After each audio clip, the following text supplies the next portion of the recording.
একজনকে master mind বানাইলে বাকিদেরকে তো আন্ডারমাইন করা হলো। যারা বাংলাদেশের প্রবাসী নিবাসী তারা কি আন্দোলন করেনি? এত জুলুম হয়েছে এই জমিনের উপরে যে শেষ পর্যন্ত আল্লাহ তাআলার সরাসরি ইন্টারফেয়ারেন্স এই দেশের মানুষ দেখতে পেয়েছে। 5 তারিখের আগে বিশ্বের কোনো রাষ্ট্রবিজ্ঞানী এটা ধারণা করেননি যে 5 তারিখ বাংলাদেশে এমন একটা পরিবর্তন হবে।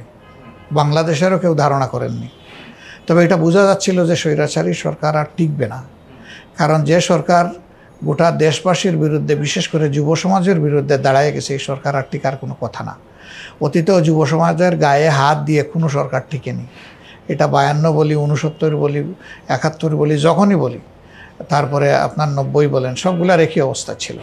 সুতরাং তারা যখন গোটা দেশবাসী এবং যুব সমাজের বিরুদ্ধে বন্দুক নিয়ে দাঁড়িয়ে গিয়েছিলেন, তাদের একটা পরিণতি হবে, কিন্তু 5 তারিখ হবে এটা তো কেউ চিন্তা করেনি। 250-টিরও বেশি ডিজাইন অপশন নিয়ে ওয়ালটন স্মার্ট ফ্রিজ, বোঝে আপনার প্রয়োজন।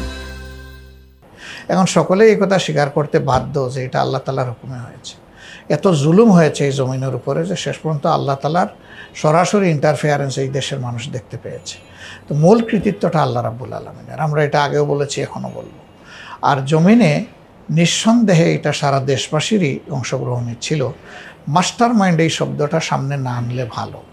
তাহলে আবু সাইদ যে তার বুকের রক্ত দিয়ে এই আন্দোলনকে গতি দিয়ে গেল, তারে কোন জায়গায় নেবেন আপনি? আর কে মাস্টার মাইন্ড ছিল আর কে ছিল না এটা বড় কথা না।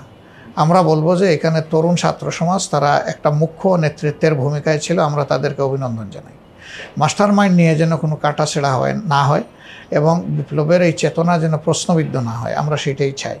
একজনকে মাস্টার মাইন্ড বানাইলে বাকিদেরকে তো আন্ডারমাইন করা হলো।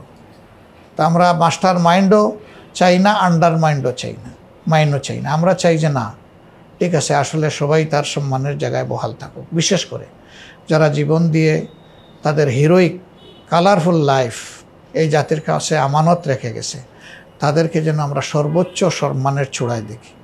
তাদের ফ্যামিলিগুলোকেও যেন আমরা সর্বোচ্চ শ্রদ্ধা প্রদর্শন করি। আর যারা আহত হয়েছে তাদের প্রতি আমাদের যেন শ্রদ্ধাবোধটা উঁচু মাত্রার থাকে। যারা আন্দোলনের সংগ্রামে শুধু দেশে কেন, সারা দুনিয়াবাসী তো আমাদের সাথে একমত ছিল। যারা বাংলাদেশের প্রবাসী নিবাসী তারা কি আন্দোলন করেনি? এদেশের বহু কলম যোদ্ধা, বহু সাংবাদিক এই স্বৈরাচারী সরকারের কবলে পড়ে দেশ ছাড়তে বাধ্য হয় নাই? তারা কি বসেছিলেন? এই আন্দোলনে তাদেরও একটা মুখ্য ভূমিকা ছিল। যারা সাধারণ জনগণ আছে, প্রবাসে থাকে, নিবাসে থাকে, তাদের রিমিটেন্স হচ্ছে আয়ের প্রধান উৎস, বৈদেশিক আয়ের। তারা সেই সময় যদি রিমিটেন্সের ব্যাপারে কঠিন সিদ্ধান্ত না নিত, তাইলে সরকার দুর্বল হতো না। এই একটা জায়গায় সরকার এসে জোড়হাতে মাপ চাইছে, মাপ চাইয়ে বলছে রিমিটেন্স পাঠান, যদিও তাদের এই আহ্বানে কেউ সাড়া দেয়নি। তো তাদেরকে আপনি কোথায় নেবেন? সুতরাং কোনো যোদ্ধাকেই আমরা খাটো করে দেখার পক্ষে না।